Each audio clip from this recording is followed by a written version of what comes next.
Bonsoir à tous et bienvenue dans Chaque Voix compte sur LCP. Nous sommes ensemble pour une heure de décryptage et de débat en direct de l'Assemblée nationale. Attention, ce soir, tout peut arriver. À mes côtés, Fanny Guinochet, journaliste à France Info. Bonsoir Fanny. Bonsoir. Et Laurent Guimier. Bonsoir Laurent. Bonsoir Adeline. Tout va bien? Très très bien. Et il va falloir. Oui. C'est parti pour le sommaire avec à la une ce soir la surprise du chef. C'est qu'il n'y en a pas. L'Élysée avait promis de nommer un Premier ministre avant ce soir et à l'heure où l'on parle, la nuit est tombée, mais rien ou pas encore. Alors qu'Emmanuel Macron a réuni les chefs de parti à l'Élysée à 14h30. La réunion a duré près de 3 heures et à la sortie, la gauche a dit sa déception, voire sa sidération. L'entourage d'Emmanuel Macron fait savoir qu'il y a un chemin possible pour tisser des compromis et éviter la dissolution. Eh bien, nous allons en parler ce soir avec la constitutionnaliste Marianne Cohandet. Bonsoir. Bonsoir. Elsa Mondin-Gava, journaliste à LCP. Bonsoir Elsa. Bonsoir. Et Stéphane Zumsteg, directeur du département politique et opinion à l'Institut de sondage Ipsos. Bonsoir. Bonsoir. Et merci d'être là. À suivre à 20h. Quelle histoire avec Laurent Guimier. Et oui, il est parti à l'Élysée, Marine Le Pen dans un bain de foule avec des pompiers au Mans. 2 images côte à côte en direct à la télé. Et je crois une victoire symbolique forte pour le RN. 2 images que nous allons décrypter ensemble tout à l'heure. Nous attendons bien sûr vos réflexions ou vos questions. Vous pouvez flasher le QR code qui s'affiche sur votre écran. Nous reprendrons vos questions, notamment pour interroger les 3 députés qui seront nos invités après 20h. Éléonore Carrois, députée Ensemble pour la République des Français d'Amérique latine. Gérard Le Seul, député socialiste de Seine-Maritime. Et Michael Taverne, député Rassemblement National du Nord. Voilà pour le menu du soir. Installez-vous confortablement. Chaque voix compte, c'est parti.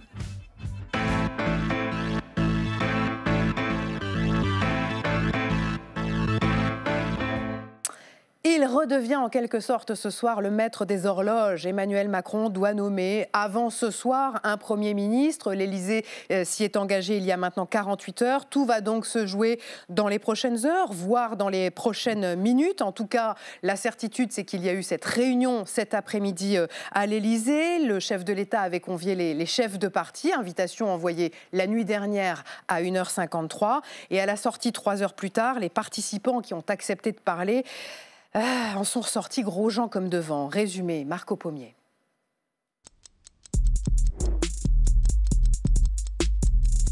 Cette journée a commencé tôt, très tôt, à 1h53 du matin, avec un mail de l'Élysée, à destination des chefs de parti, à l'exception du RN et de la France Insoumise.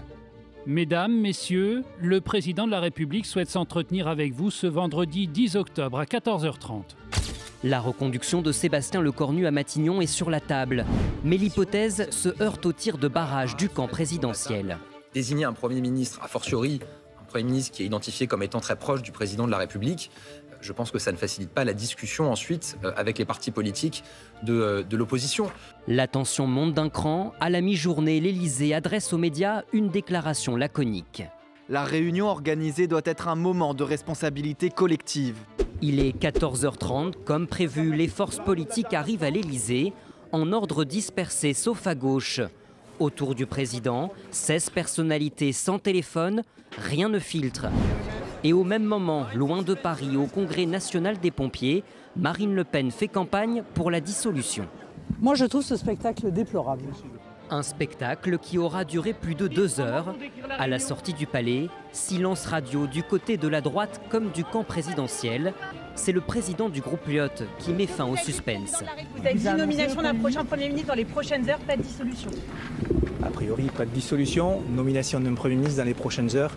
La gauche, elle, est en colère et sans réponse.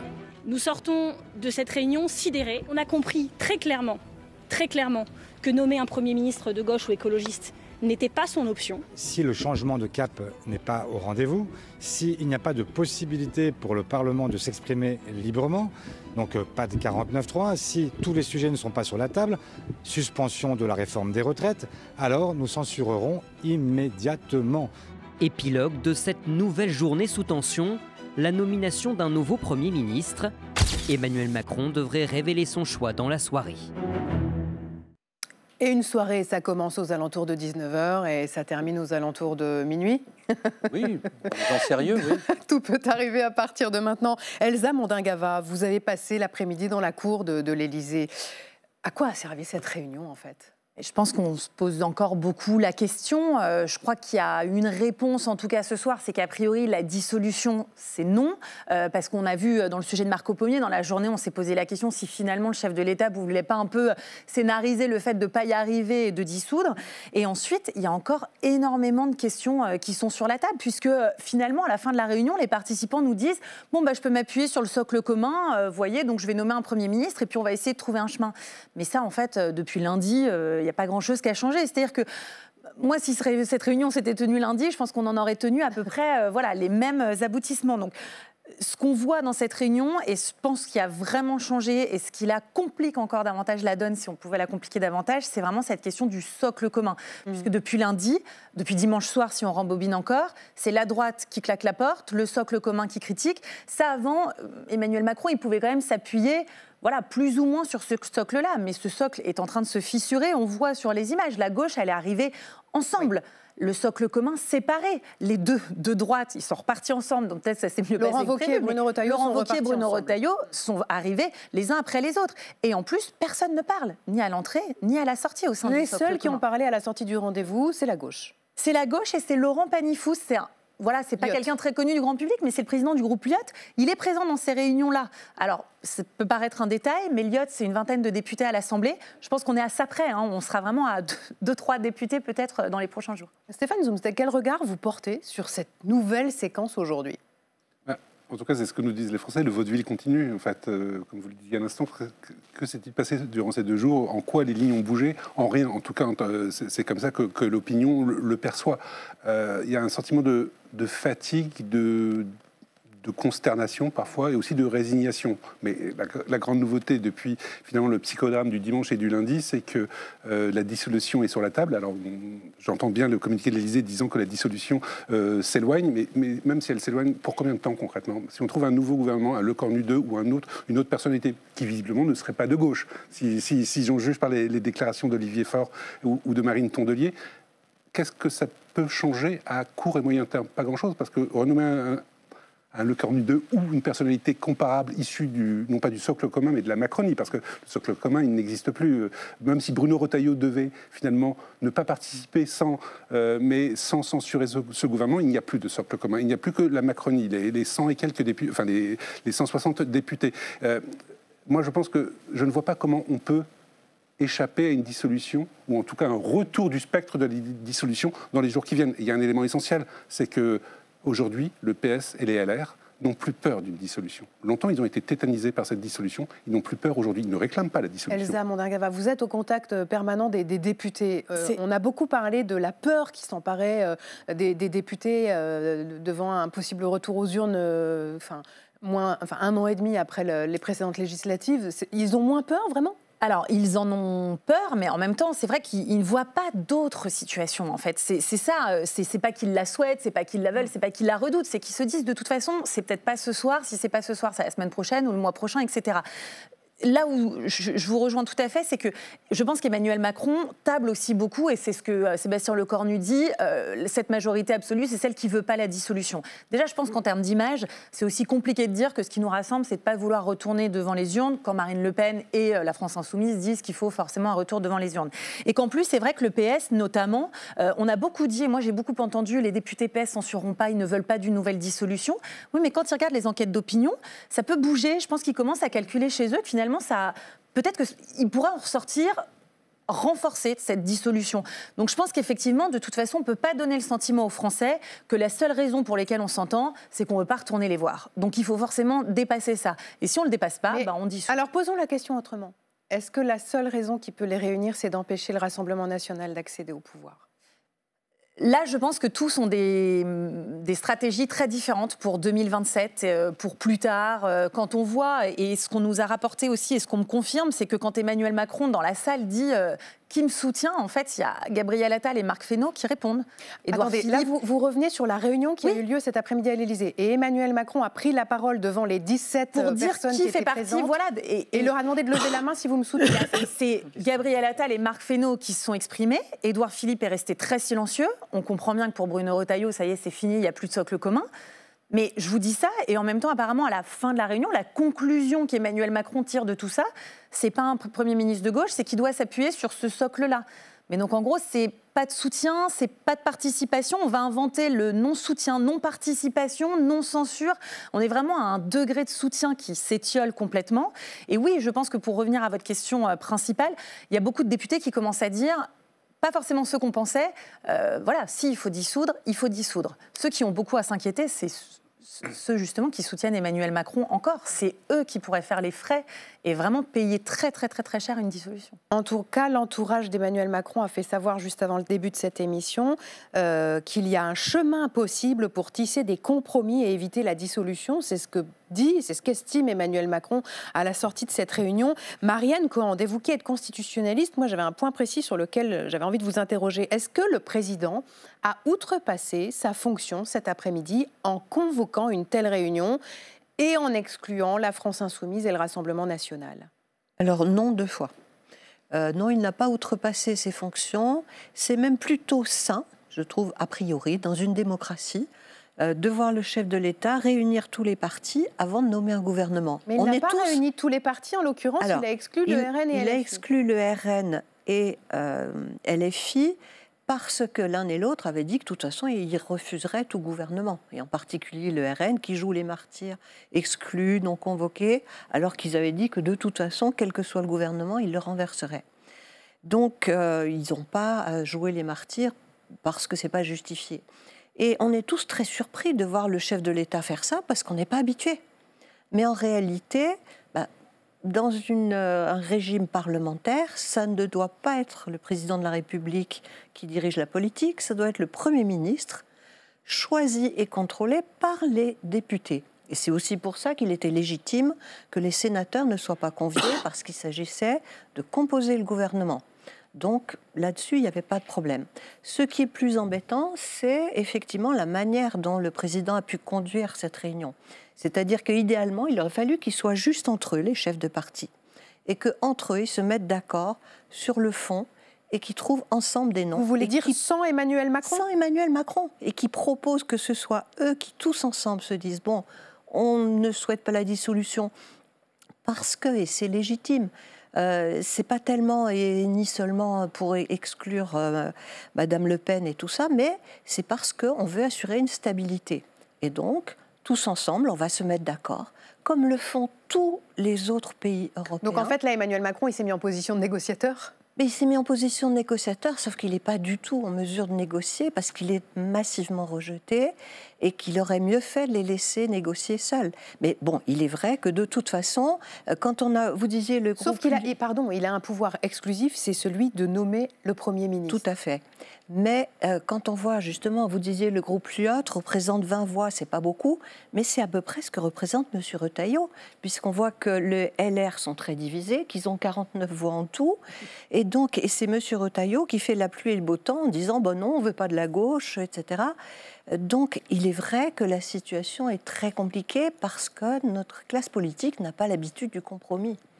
Et on se demande aussi ce soir s'il n'y a pas une grande gagnante de cette séquence. On se le demande avec Laurent Guimier. C'est quelle histoire? Et c'est tout de suite. Peut-être.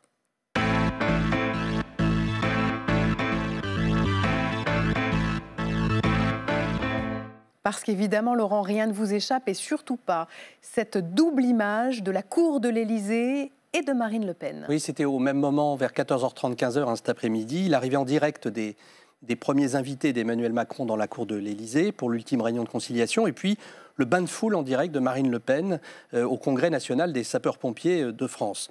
Sur les chaînes info, les deux événements ont été diffusés côte à côte, en direct, sur une durée plus ou moins longue. Et je pense qu'il y a deux choses à propos de ce qu'on voit à l'écran dont il faut parler. D'abord, journalistiquement, le principe de juxtaposer les deux scènes est légitime parce que les deux événements se produisent en même temps. Mais politiquement, je crois que c'est le point d'orgue d'une séquence de communication très aboutie et de très longue date pour le Rassemblement national. C'est-à-dire, Laurent, est-ce qu'il s'agit d'une victoire pour le RN ? En tout cas, symboliquement, Marine Le Pen est parvenue cet après-midi à imposer sur nos écrans, en direct, le récit majeur et historique de son parti, le « eux », la classe politique, contre le « nous », qui sommes avec les Français. Et ce récit, le RN le travaille et le travaille sans relâche. Regardez ce tweet. Il y a 2 jours, c'est le RN qui publie sur son compte X un côte-à-côte entre, d'une part, l'état-major du PS qui arrive à Matignon, et puis de l'autre, Marine Le Pen dans un premier bain de foule, cette fois-ci au sommet de l'élevage à Cournon d'Auvergne. C'était l'après-midi. Cette image ressemble à l'image d'aujourd'hui. On est bien d'accord, Adelide. Mais elle est très différente sur un point essentiel. Les 2 scènes ne se sont pas produites au même moment mercredi. Ce que vous voyez donc, ce n'est pas une info, c'est un contenu de communication, un montage produit par un parti politique. Ce qui a une force symbolique, bien entendu, moins importante qu'une vraie image, Laurent. Et c'est pour ça que la concomitance des 2 scènes de cet après-midi est si importante. Elle ramasse, de mon point de vue, 50 ans d'histoire du Front National. Regardez, il y a 2 jours sur son compte X, Marine Le Pen avec les agriculteurs. Il y a 2 semaines, Marine Le Pen dans le bassin minier avec des Français d'origine polonaise. Il y a 37 ans, Jean-Marie Le Pen en campagne présidentielle, et toujours cette idée que les Le Pen font corps avec le peuple contre, je cite, une élite parisienne déconnectée. D'accord, Laurent, mais entre-temps, le Front National est devenu le Rassemblement National et il ne peut plus tellement faire croire qu'il n'a aucun point commun avec la classe politique. Ben non, il suffit de regarder le personnel. 30 députés européens, 120 députés à l'Assemblée, 3 sénateurs, 230 conseillers régionaux, plus de 1500 conseillers municipaux. Et puis d'ailleurs, on a vu depuis quelques jours, après ces images de Marine Le Pen, sur les réseaux sociaux, ressortir ces articles, par exemple, sur les dîners secrets entre les dirigeants du Rassemblement National et des huiles de l'ex-majorité d'Emmanuel Macron. Alors, je pense que ce soir, on peut dire que oui, le RN est au cœur de la machine politique française, mais notamment parce qu'il n'a jamais exercé le pouvoir exécutif au plan national, il peut continuer à produire un imaginaire politique loin de Paris, loin des élites. C'est un peu le « en même temps » de Marine Le Pen. On verra combien de temps ça dure. Marine Le Pen qui a dénoncé une réunion de marchands de tapis pour évoquer cette réunion de l'Élysée cet après-midi autour d'Emmanuel Macron. Stéphane Zumzek, je voulais qu'on voit ensemble l'état du rapport de force politique actuellement. Pour l'instant, la dissolution semble s'éloigner pour quelques jours au moins, disons. Il y a un sondage IFOP qui a été publié ce matin. Si des élections législatives avaient lieu dimanche prochain, le RN arriverait en tête au premier tour avec 36%. L'Union des gauches sans LFI loin derrière à 19%.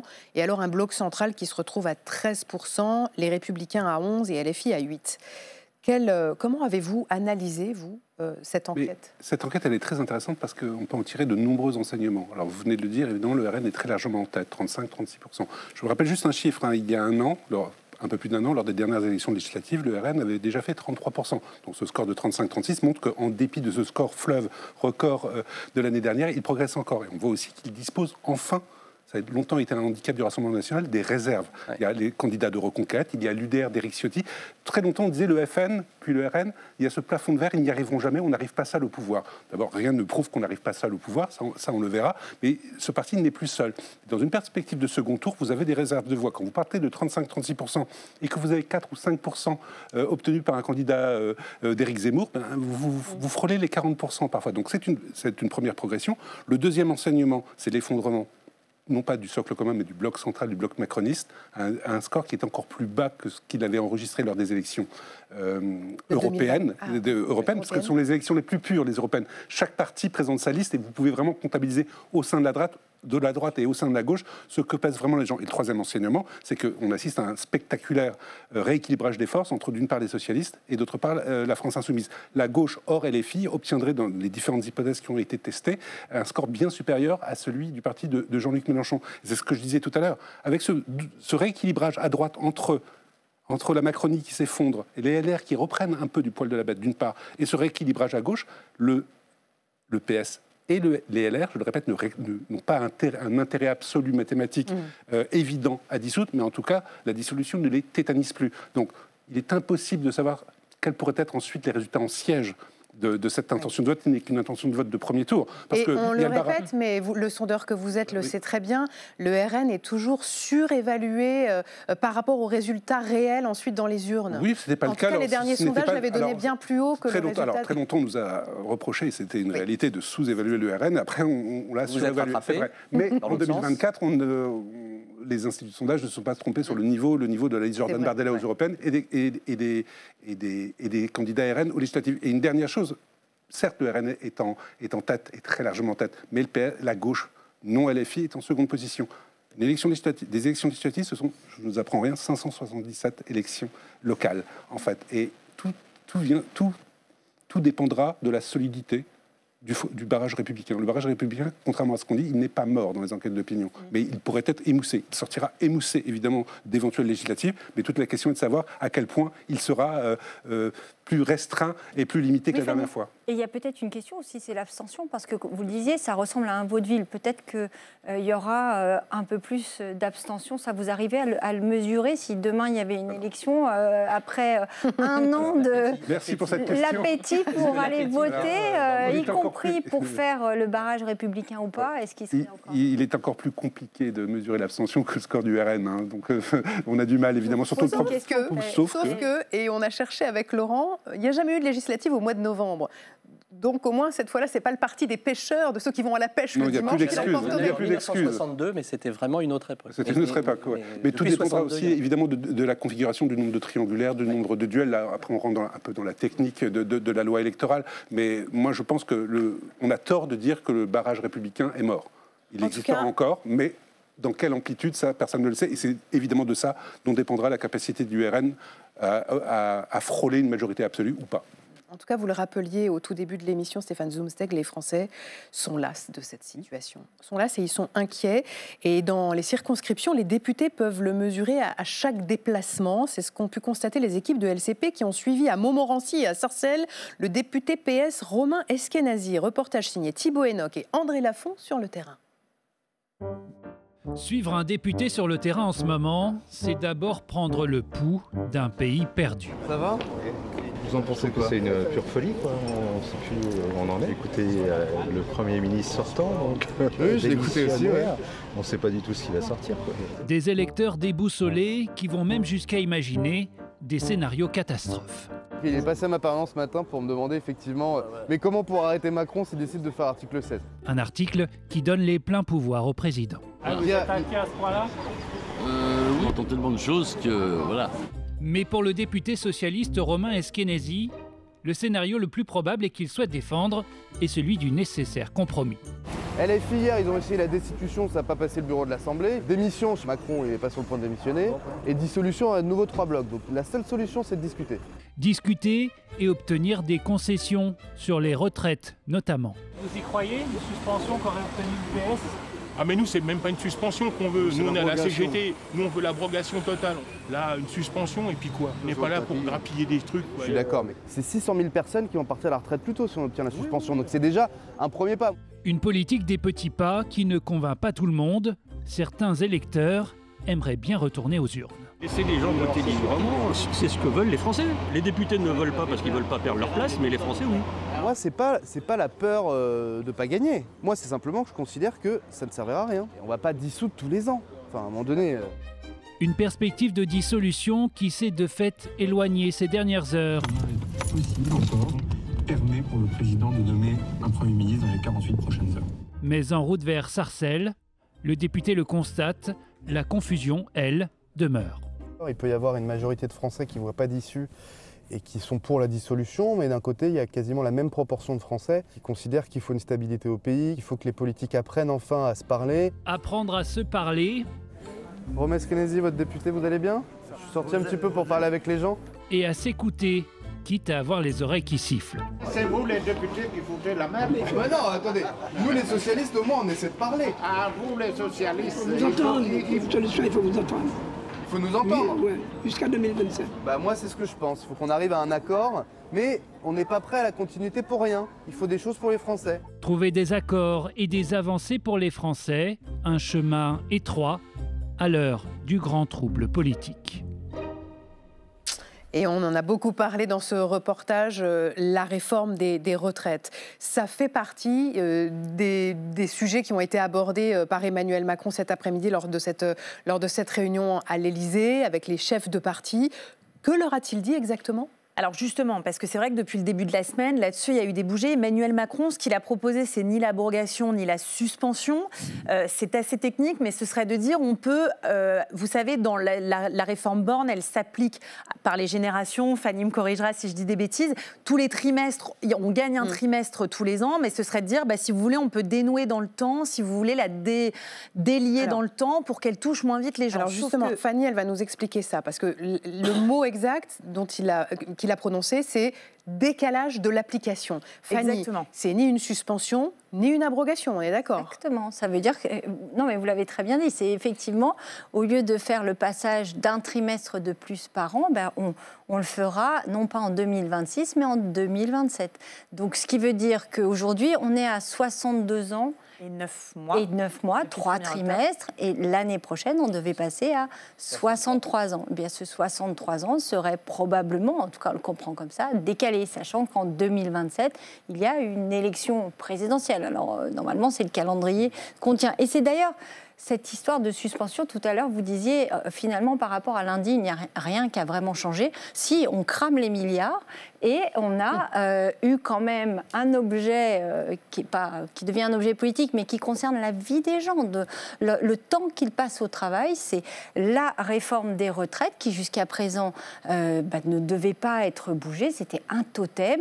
Et là, avec Elisabeth Borne tout d'abord, et puis aujourd'hui, dans cette réunion où Emmanuel Macron en a parlé, il y aura probablement, parce qu'on met vraiment des guillemets, mais probablement un décalage, une suspension, sachant que les socialistes tout à l'heure, puisque ce sont les seuls qui ont parlé avec les écologistes, ont dit que pour l'instant, le décalage, pour eux, ça n'était pas suffisant. Elsa, est-ce que vous avez des informations sur la façon dont cette annonce a été accueillie au cours de cette réunion, autour de cette table à l'Élysée, au Salon des Ambassadeurs? Je crois que tout le monde autour de la table a bien compris qu'il s'agissait ni d'abrogation, ni de suspension. Et en plus, les socialistes, pour bien comprendre, et ça, ils le répètent tout le temps, parce qu'on dit suspension de la réforme des retraites comme ça. Déjà, c'est très compliqué si on parle du gel, etc. Eux disent, nous, on veut de la suspension de la réforme Borne. Et dans la réforme Borne, il y avait aussi, attention, suivez bien, une accélération de la réforme Touraine. Et donc ça, ils n'en veulent pas non plus, mais ils veulent quand même qu'on garde les choses, un peu le sucré dans cette réforme. Il y avait des choses qui étaient favorables aux Français. Donc là-dessus, voilà, on a compris qu'Emmanuel Macron était d'accord pour bouger sur un décalage, mais je crois que les gens ont bien compris que c'était surtout pas ce qu'ils avaient clairement demandé. Et après, il y aura la question de la mise en œuvre. C'est une loi, c'est dans le projet de loi de la sécurité sociale. Ça, nous, d'après ce que les participants ont dit, Emmanuel Macron n'est pas du tout rentré dans ce degré de détail. Donc il y a eu une ouverture, comme Fanny disait, c'est un tabou qui est quand même brisé par Emmanuel Macron, le fait de pouvoir y retoucher. Mais ensuite, comprendre exactement les tenants, les aboutissants, si à la fin on va dire « Attendez, mais en fait ça concerne 3000 personnes » ou est-ce que ça révolutionne la vie de certains et combien ça coûte? Je regarde Fanny Guinochet. Ça, pour l'instant, il n'y avait pas encore de détails. C'est les personnes qui sont nées en 1964 qui se posent beaucoup de questions. Oui, mais ça ne concernera pas 3000 personnes. Hein. C'est des centaines, des milliers de personnes. Enfin, voilà, c'est là où c'est compliqué. Imaginez pour les gens qui s'étaient projetés, imaginez pour les entreprises qui s'étaient projetées. Aujourd'hui, ça va rajouter de l'instabilité à l'instabilité. C'est concrètement des gens qui se disent ce soir, peut-être que je devais partir dans un an. Je devais peut-être partir en juin prochain, voilà. Finalement, je vais pouvoir partir plus tôt. Je devais partir dans 2 ans, finalement, non. Et imaginez pour les entreprises... Non seulement le casse-tête, parce que c'est aussi quand vous avez quelqu'un qui part, en général, en plus, c'est des gens expérimentés, de facto, vous vous y préparez, vous préparez la suite, donc vous embauchez. Bien là, retour à la case départ. En tout cas, comme le disait Elsa, il y a eu un bouger. Stéphane Zumsteg, les Français sont dans l'attente de cette suspension, de cette abrogation, de ce décalage sur la réforme des retraites. Est-ce que dans les enquêtes d'opinion, c'est un sujet de crispation? Oui. Ce que veulent les Français, je vais reprendre le terme sorti il y a quelques mois par Olivier Faure, ils veulent des concessions remarquables sur la réforme des retraites. En fait, ils veulent à minima une suspension ou, encore mieux, une abrogation. Et c'est bien ça aussi qui fait que le président de la République n'a jamais été aussi exposé qu'aujourd'hui, que ces derniers jours et que ce soir. C'est qu'il y a cette incapacité chez lui, après on en pense ce que l'on veut, mais c'est une incapacité à reconnaître, à à ne pas accepter l'idée qu'il faudrait en passer par, à minima, cette suspension, étant entendu que le débat serait définitivement purgé lors de la prochaine élection présidentielle. Et ça exaspère les Français. Parce que déjà, au moment...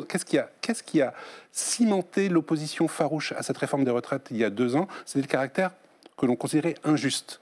Emmanuel Macron avait certes été réélu, mais ça ne lui donnait pas le droit de changer la vie ou de dégrader la vie des gens. Donc ce sentiment d'injustice et donc de brutalité avec le 49.3 et avec, après, tous les débats parlementaires. Et ce thème, qui quelque part était un petit peu passé à la trappe, est devenu ce qu'un certain nombre d'entre nous, enfin, tout autour de cette table, pensions à l'époque, c'est que c'est le petit caillou, ça empoisonne et ça empoisonnera le second quinquennat d'Emmanuel Macron jusqu'au bout. Oui, et là encore, Sébastien Lecornu l'avait théorisé lui-même, je suis le Premier ministre le plus affaibli de la Ve République. À partir du moment où vous êtes affaibli, c'est une réalité, Sébastien Lecornu, il n'est pas très puissant, eh bien, vous avez face à vous des oppositions, et notamment le Parti Socialiste, qui augmente la liste des courses. C'est le principe même de la négociation. Et vous avez face à ça la ligne rouge présidentielle.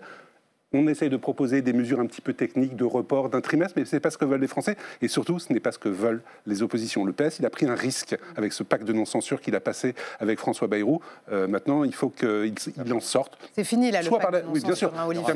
Il doit se faire aussi une virginité, se refaire une virginité auprès d'une partie de l'électorat de gauche, notamment auprès de l'électorat socialiste, qui, avant d'être socialiste, est un électorat de gauche. Et qu'est-ce que veulent les gens de gauche? Que les idées de gauche soient au pouvoir. Donc le PS a pris un risque. Ce n'est pas un risque mortel, mais malgré tout, maintenant, c'est aussi ce qui explique la surenchère du Parti socialiste, qui refuse toute concession présidentielle insuffisante, ce qu'il aurait pu accepter il y a 9 mois, je pense. Sauf que il y a aussi une urgence qui va se présenter dès ce soir au Premier ministre, quand il sera nommé. C'est le budget, puisque ce projet de budget doit impérativement être présenté avant lundi. C'est la Constitution, c'est comme ça. Et il y a un chiffre qui est important, qu'il faut bien avoir en tête, Fanny Guinochet, c'est l'objectif de réduction du déficit pour l'année 2026. Et c'est 4,7%. Point barre. Exactement, c'est 4,7% du PIB, du produit intérieur brut, c'est l'objectif du déficit que s'est fixé. Donc le Premier ministre démissionnaire, Sébastien Lecornu, c'est ce qui est inscrit dans la copie qu'il a envoyée au Conseil des finances publiques. C'est pas rien parce que ce même Sébastien Lecornu a envoyé sa copie et quelques jours après, il a dit finalement ça pourrait être 5%. Sauf que de 4,7 à 5, ça fait une dizaine de milliards d'euros d'efforts en moins qui seraient demandés aux Français. C'est pas une paille. Et ce qui est important aussi, c'est que, je parle sous votre contrôle, madame, c'est que ce projet de budget qui a été donc envoyé au Haut Conseil des finances publiques, il doit être respecté. Et sur on va voir ce qu'il y a dans cette copie, parce qu'elle est gardée religieusement cette année, étant donné le contexte politique. Mais ce budget, il suit une procédure très, très contraignante. Pierre Moscovici, qui est président du Haut Conseil, donc cette autorité qui valide ce Haut Conseil des finances publiques et par ailleurs président de la Cour des comptes, l'expliquait très bien ce matin, on l'écoute. Mon interprétation, c'est que l'avis du Haut Conseil, c'est pas quelque chose de superflu, c'est que c'est un élément d'élaboration du processus de loi de finances et que s'il manque, ça pose des problèmes. Si c'est une histoire de 2 ou 3 jours, ça passera. Non. Mais le Parlement va pouvoir amender quand même ce texte, même s'il a été avisé par le Haut Conseil. Exactement, mais en attendant, si on a un Premier ministre nommé là dans quelques minutes ou dans quelques heures, il ne peut pas arriver lundi matin, je parle encore sous votre contrôle, en disant « moi, on va discuter d'un budget avec 5%, ça sera 4,7%. » Et d'ailleurs, la copie, Sébastien Lecornu l'a dit, il a dit « ce budget, il ne sera pas parfait, il y aura des trous. » Effectivement, le Parlement aura une grande liberté pour en discuter. Et puis, il y a aussi une autre chose qui est importante, c'est ce calendrier qu'on ne peut pas desserrer. Ça doit être lundi en Conseil des ministres pour qu'il y ait bien une discussion parlementaire de 70 jours à l'Assemblée nationale et au Sénat, on le voit, le calendrier parlementaire, pour que ce projet de budget il soit adopté avant le 31 décembre, sans quoi ça serait une loi spéciale comme on a pu connaître. Bon, vous nous l'avez dit, c'est un secret qui est mieux gardé que le sexe des anges, mais est-ce qu'on peut un peu savoir ce qu'il y a d'autre dans ce texte, dans ce projet de budget déposé au Haut Conseil? Alors effectivement, on ne sait pas grand-chose cette année, alors que d'habitude, il y avait quand même beaucoup plus de fuites, mais il y aura sans aucun doute quelque chose qui concernera la justice fiscale, puisque ce débat a alimenté tout le mois même l'été.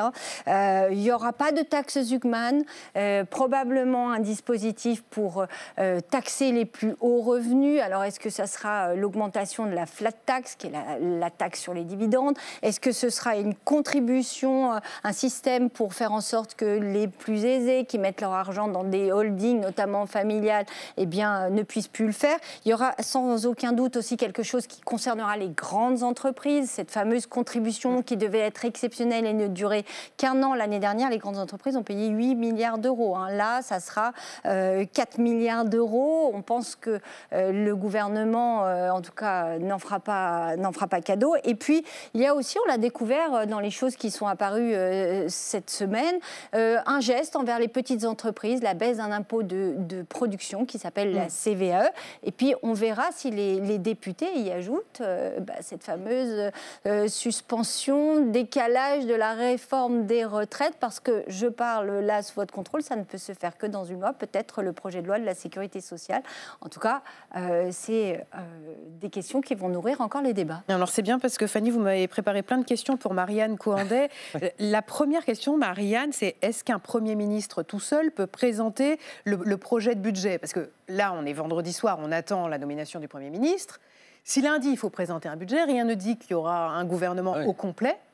Est-ce que lundi, en Conseil des ministres, ça peut être un conseil du ministre? Alors, non, il faut qu'il y ait un gouvernement. Il faut qu'il y ait un gouvernement, c'est le b.a.-ba de la démocratie dans les régimes parlementaires. On a un Parlement qui se choisit normalement un gouvernement, et ce gouvernement est là pour exécuter la volonté du peuple exprimée par ses représentants. Et donc, la Constitution est très claire. Normalement, les projets de loi, et notamment projets de loi de finances, sont délibérés en Conseil des ministres. Délibérés, c'est-à-dire qu'on doit discuter et voter sur ces projets. Et ensuite, ils pourront aller au Parlement. Mais il faut qu'ils aient été effectivement présentés devant certaines instances, le Conseil d'État. Donc, sauf à ressortir un projet de budget qui est déjà passé en Conseil des ministres, là, ça serait différent. Si c'est le projet de budget qui est déjà passé en Conseil des ministres, alors il peut aller plus loin. Mais on ne peut pas faire l'économie du gouvernement, c'est pas possible. Mais là, du coup, en termes de calendrier, ça veut dire que on doit rester avec la copie du Haut Conseil. Alors, on reste avec une copie qui aurait préalablement été examinée en Conseil des ministres, devant le Conseil, ça n'a pas été le cas pour le moment. Voilà. Donc, si ça n'a pas été le cas, il faut vraiment passer devant le Conseil des ministres, ça c'est certain. Et c'est forcément lundi, avec un discours de politique générale. Là, cette fois, je parle sous le contrôle d'Elsa. Mardi après-midi. Mardi après-midi, lundi après-midi peut-être, s'il y en a un. Est-ce que le futur locataire de Matignon se dirait pas moi mon but c'est le budget, je sais même pas si je vais tenir 2 semaines, donc je vais peut-être pas dire pendant 1 heure quelle est ma vision pour la France. Ça c'est une hypothèse qui existe. Puis on se pose une autre question, est-ce qu'on peut annoncer un Premier ministre pendant un match de foot? Enfin, on en est à faire des considérations. Oui, Elsa, mais vous avez raison, parce qu'on en est à se poser des questions complètement incroyables pour essayer de deviner, de se mettre dans la tête d'Emmanuel Macron. C'est quand même un match important, c'est France-Azerbaïdjan, c'est au Parc des Princes et c'est un match de qualification pour le mondial. Tout à fait. Donc, est-ce qu'il se peut que le Premier ministre soit nommé à la mi-temps, Laurent Guimier? Non, je ne vais pas prendre de risque. Ni sur le pronostic du match, ni sur le pronostic du Premier ministre. Je pense qu'il est beaucoup plus facile de pronostiquer le match que cette nomination. Mais ça ne se fait pas de nommer un Premier ministre un soir de match de l'équipe de France? Ça a quelque chose à voir?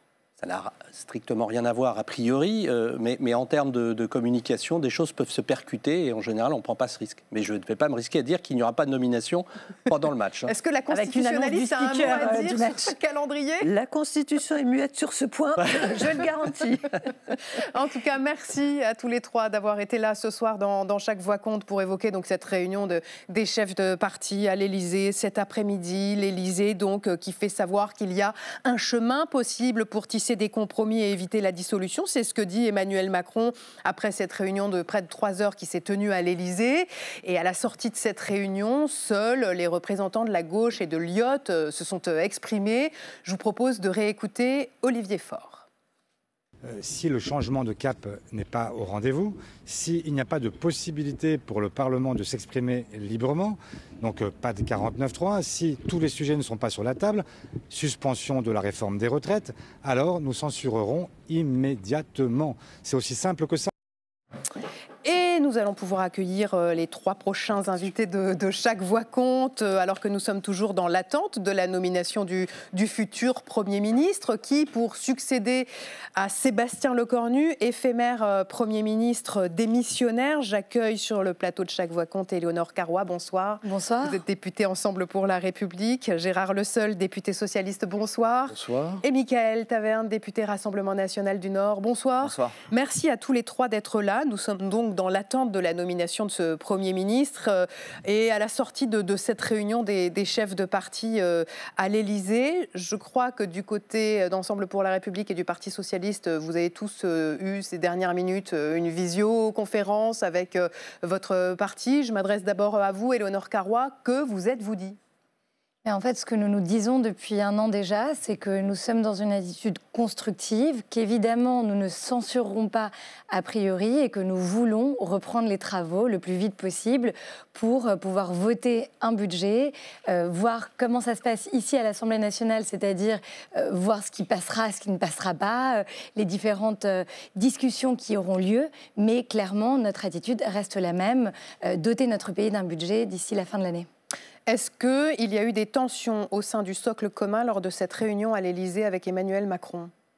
Pas à ma connaissance, et en tout cas, je peux vous dire que notre dialogue au sein de notre groupe est très apaisé. Évidemment, comme tous les Français, nous avons hâte de savoir qui sera le nouveau locataire de Matignon. Évidemment, comme je vous le disais à l'instant, nous avons hâte de nous remettre au travail. Nous sommes prêts d'ailleurs à travailler. Nous avons travaillé tout l'été, nous avons tendu des mains, nous avons montré que nous sommes prêts à faire des compromis.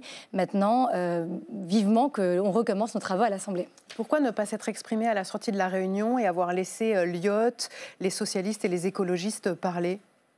Je pense qu'il y a en ce moment beaucoup de bruit. Moi, je participe évidemment aux commentaires parce que je pense qu'il faut apaiser, justement, rassurer les Français sur le fait qu'il y a à l'Assemblée nationale une majorité de députés qui veulent travailler, qui ont leur intérêt à cœur et qui veulent surtout qu'on puisse doter la France d'un budget d'ici la fin de l'année, mais ensuite continuer dans une Assemblée qui est très divisée.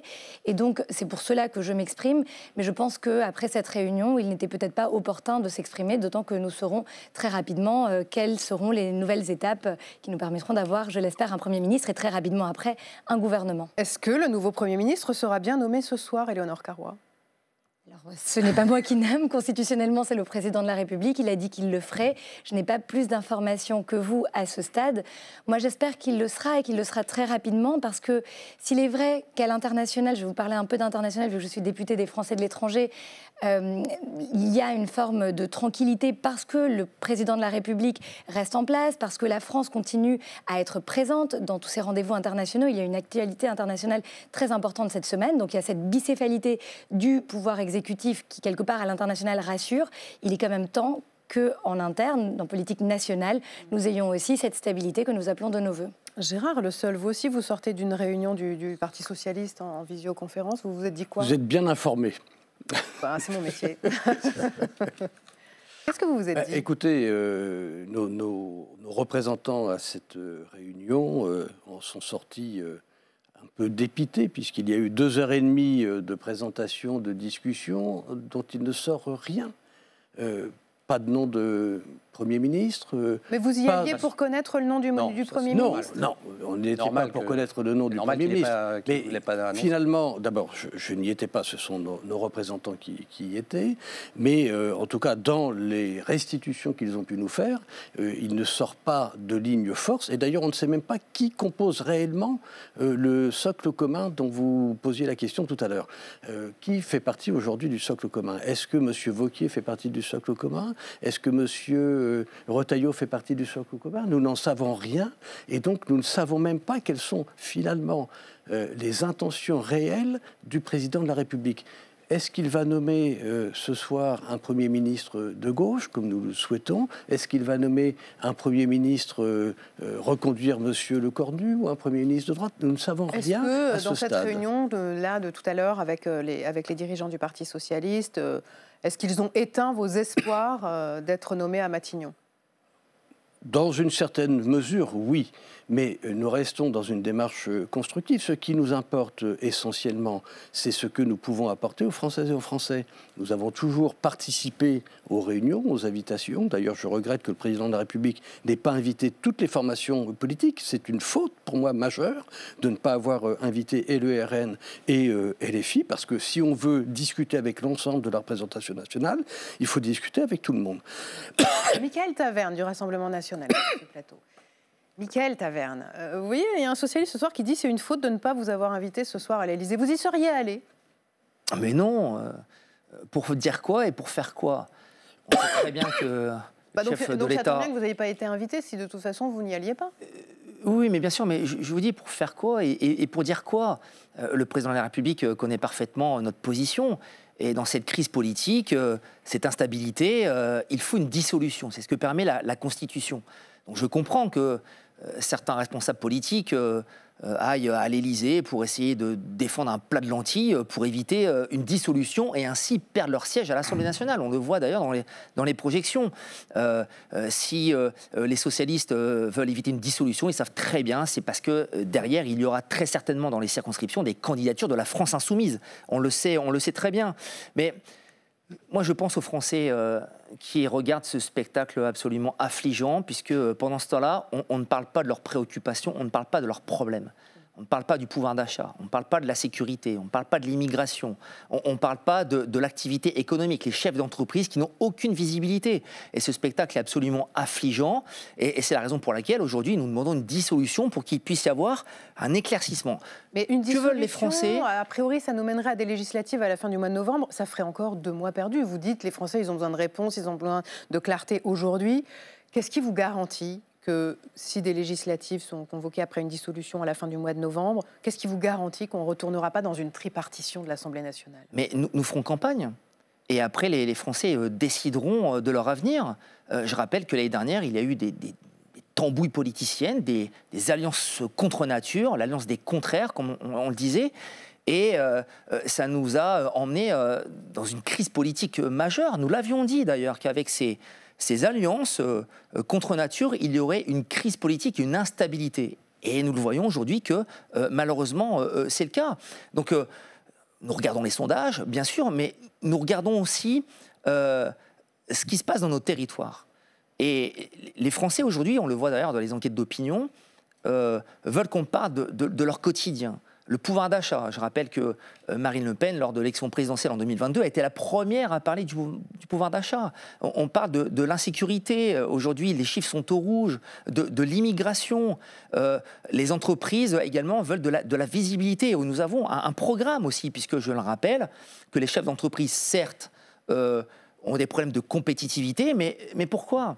Le prix de l'électricité, des normes, des réglementations absolument folles qui empêchent justement les entreprises de créer de la richesse sur le territoire national. Et nous avons des mesures de bon sens qui sont partagées, je pense, par une très grande majorité de Français. Seul, vous étiez en train de vous agacer. Oui, je boue un peu parce que finalement, on nous ressort le plat de lentilles, l'attente des Français, etc. J'ai entendu la présidente de votre mouvement qui dit censure, censure, censure, censure.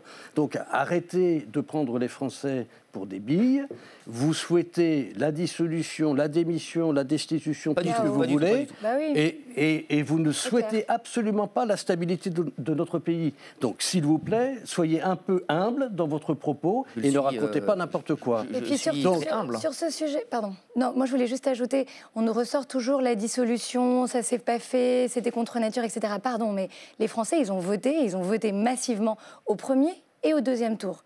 S'ils n'avaient pas voulu voter contre le Rassemblement national, ils se seraient abstenus. Ils ne seraient pas allés massivement dans les urnes pour voter contre le programme du Rassemblement national. Et vous nous dites, on était le premier parti, on a 11 millions de Français qui votent pour nous. Mais on est dans un pays de 70 millions de personnes. Et il y a une majorité de Français qui, encore aujourd'hui, continuent à refuser votre programme, vos idées, parce qu'ils sont contre elles. Donc, tout simplement, acceptez-le. Nous ne disons pas que nous sommes arrivés en premier, ni que nous avons une majorité, mais nous disons que nous voulons co-construire, travailler avec des gens qui ne pensent pas exactement la même chose que nous, mais que nous voulons Mais oui, mais nous pensons à l'intérêt des Français, monsieur. Nous ne pensons pas tout simplement à notre intérêt électoral. Nous ne pensons pas tout simplement à notre chef de parti qui souhaite échapper à des déboires judiciaires ou je ne sais quoi. Donc arrêtez de dire que nous ne pensons pas aux Français. Ceux qui clairement ne pensent pas aux Français à l'heure où nous nous parlons, c'est le Rassemblement national. Une chose est sûre, c'est qu'il y a eu un coup de frein sur l'économie depuis la dissolution. La dissolution a vraiment marqué un coup de frein et une dissolution, ça a un coût.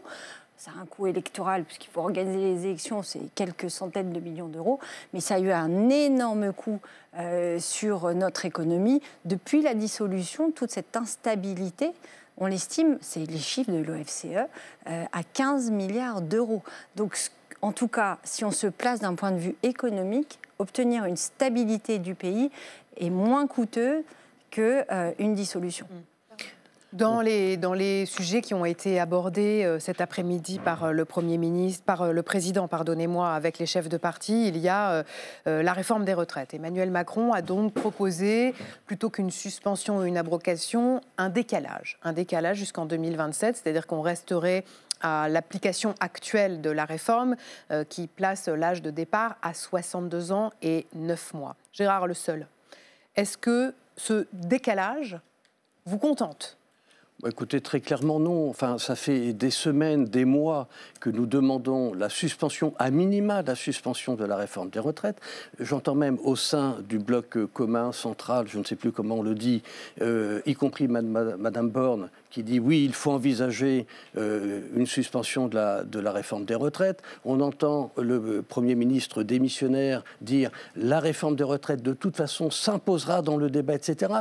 Et qu'est-ce qu'on nous ressort visiblement de la part du président de la République?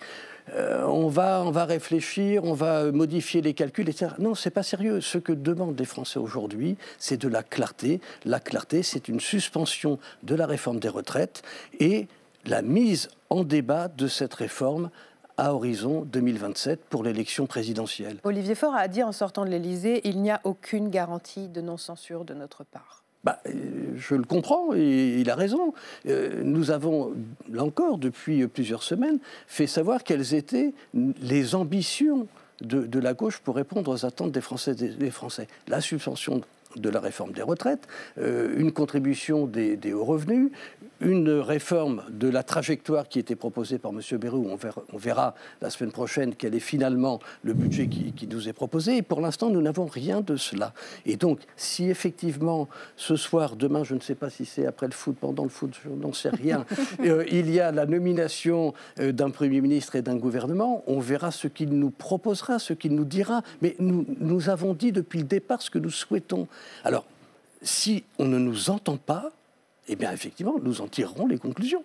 Non, en tout cas, oui, Laurent ? Non, c'était une autre question. Donc, oui, c'était une question pour M. Taverne. Une chose est sûre, moi, je sors aussi la calculette, oui. Excusez-moi, mais une suspension ou un décalage, en tout cas, ça a été chiffré, 500 millions d'euros, nous dit Bercy, pour une suspension pour cette année, 3 milliards d'euros pour l'année prochaine. Et si on se réfère à la Cour, au rapport de la Cour des comptes, on arrive à 13 milliards d'euros par an si on arrêtait la borne d'âge à 63 ans. Aujourd'hui, on est à 62 ans. Et c'est juste factuel. Certains diront que ça coûtera moins cher qu'une instabilité politique. Voilà. C'est très clair. Ce que nous demandons, c'est cette suspension. Elle a un coût, nous sommes tous d'accord. Les organisations syndicales sont aussi d'accord pour dire que cela a un coût. Vous avez dit 15 milliards le prix de la précédente, le coût de la précédente dissolution. Je vous fais le pari que s'il y a une dissolution demain, ce n'est pas 15 milliards, c'est bien plus, parce que les marchés en ont assez de cette instabilité, et donc les entreprises de la même manière. Et donc je pense qu'aujourd'hui, c'est beaucoup moins cher pour la collectivité. C'est compliqué aussi pour les marchés, parce que les marchés, ils regardent aussi la seule garantie qu'ils ont aujourd'hui que la France est capable de tenir sa trajectoire budgétaire, c'est cette réforme des retraites. Donc c'est très ambivalent. Je répète quand même ce qu'a dit Emmanuel Macron, ou ce qu'a fait savoir Emmanuel Macron après ce rendez-vous avec les chefs de parti à l'Élysée. Il a fait savoir qu'il y avait un chemin possible pour tisser des compromis et éviter la dissolution. Un des sujets qui a créé des crispations au sein du socle commun, c'est l'éventuelle renomination de Sébastien Lecornu. Éléonore Carrois, si ce soir, l'Élysée publie un communiqué pour annoncer que le nouveau Premier ministre s'appelle Sébastien Lecornu. Comment on réagira Ensemble pour la République?